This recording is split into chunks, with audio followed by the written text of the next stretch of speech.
Baik, Assalamualaikum warahmatullahi wabarakatuh. Teman-teman, hari ini kita akan melanjutkan materi statistika dasar kita. Hari ini materi kita adalah tentang penyajian data dengan distribusi frekuensi. Jadi nanti teman-teman akan belajar bagaimana menyajikan data dengan beberapa bentuk ya. Dengan beberapa cara, salah satunya adalah distribusi frekuensi. Frekuensi itu apa? Frekuensi itu banyaknya kejadian yang ada pada kelas-kelas tertentu. Nanti kita akan lihat ya. Sebenarnya teman-teman, data-data mentah atau data-data asli yang teman-teman dapat ketika penelitian atau ketika melakukan sesuatu, ya itu dapat disajikan secara manual. Boleh.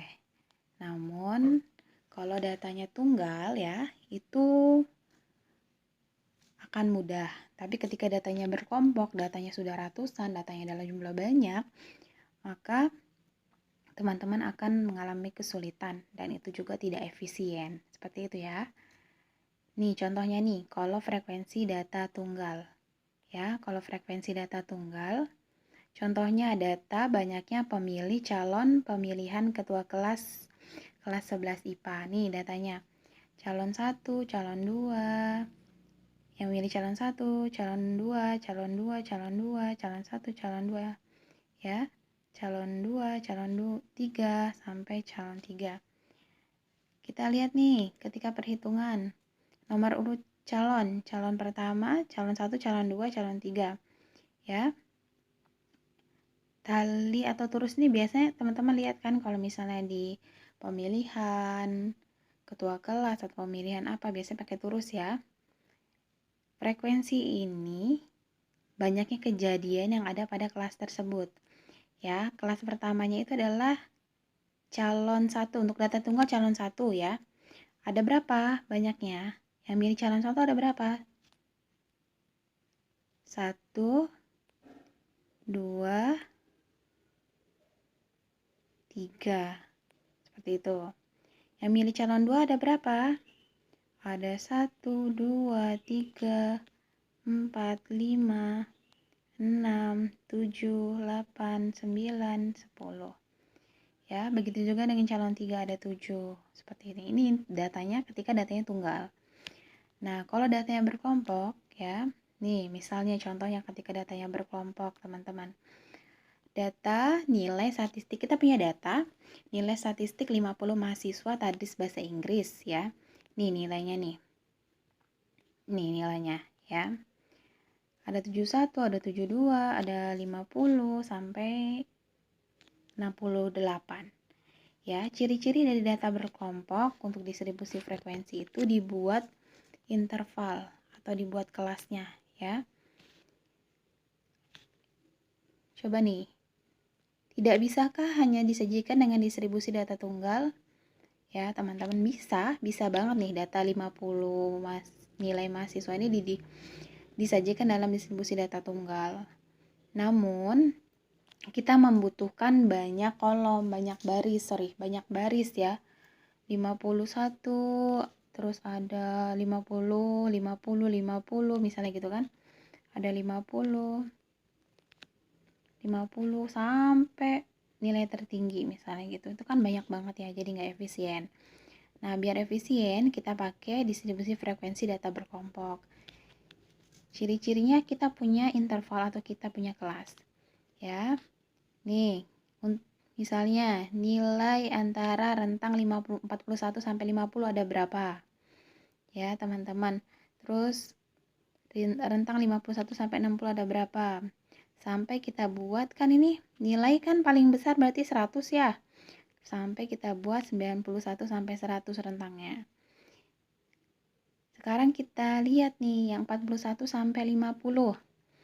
Ada berapa? Boleh dari kiri ke kanan. Sebaiknya dikelompokkan supaya tidak ada nanti data yang ganda gitu ya. Dan tidak selip juga. Nih, kita dari kanan deh. 41 sampai 50 ada 47, terus ada berapa lagi? 43, 43, terus ada 50, 42, 50, 50, sorry, 50. Ada berapa? 1, 2, 3, 4, 5, 6, 7, 8.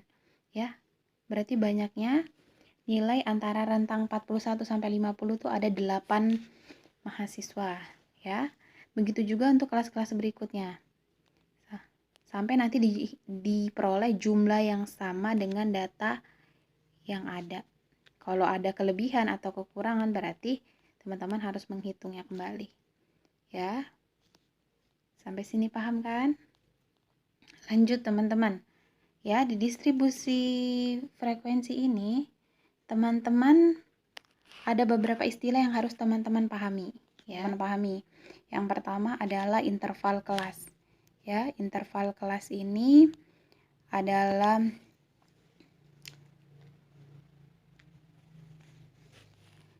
kelas-kelas yang kita tetapkan, ya. Nih, interval kelas itu misalnya ini, ya. Nih, 41 sampai 50, 51 sampai 60, 61 sampai 70 ini interval kelas namanya. Selanjutnya ada istilah limit kelas bawah dan limit kelas atas. Limit kelas bawah itu ya 41 sampai 50.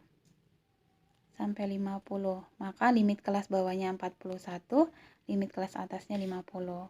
Seperti itu ya.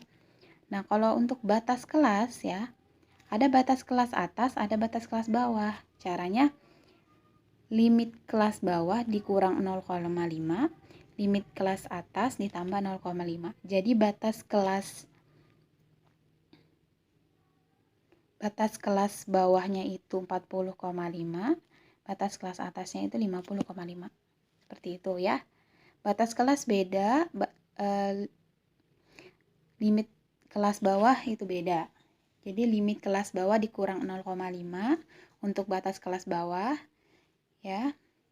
Begitu juga sebaliknya dengan si atas. Cuma kalau di atas berarti ditambah 0,5 gitu aja. Terus ada istilah lebar interval kelas. Lebar interval kelas itu teman-teman bisa hitung. Ini kan interval kelasnya nih 41 sampai 50. Teman-teman bisa hitung. 41, 42, 43, 44, 45, 46, 47, 48, 49, 50. Berarti ada 10 ya. Lebar kelasnya berarti 10. Ya.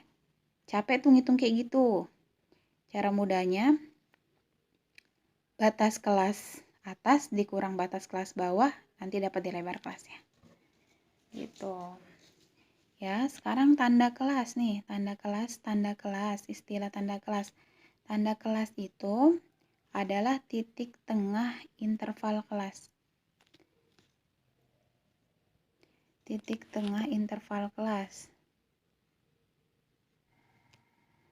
Ya, titik tengah interval kelas itu adalah nilai tengah, biasanya disebut juga nilai tengah. Caranya teman-teman, misalnya nih 41 sampai 50, interval 41 sampai 50. Nilai tengahnya XI, biasanya dilambangin dengan XI, itu 41 ditambah 50 dibagi 2. Maka nilai tengahnya itu bukan 81 ya, ini ya, salah ya. Itu 55,5. Ini nilai tengahnya. Salah ya ini ya. 55,5. Pokoknya ingat aja kalau nilai tengah kelas tersebut ya, interval kelas tersebut pasti di antara interval tersebut ya. Di antara 51 sampai 60 ya, berarti di antara itu nanti nilai tengahnya. Seperti itu ya. Sekarang kita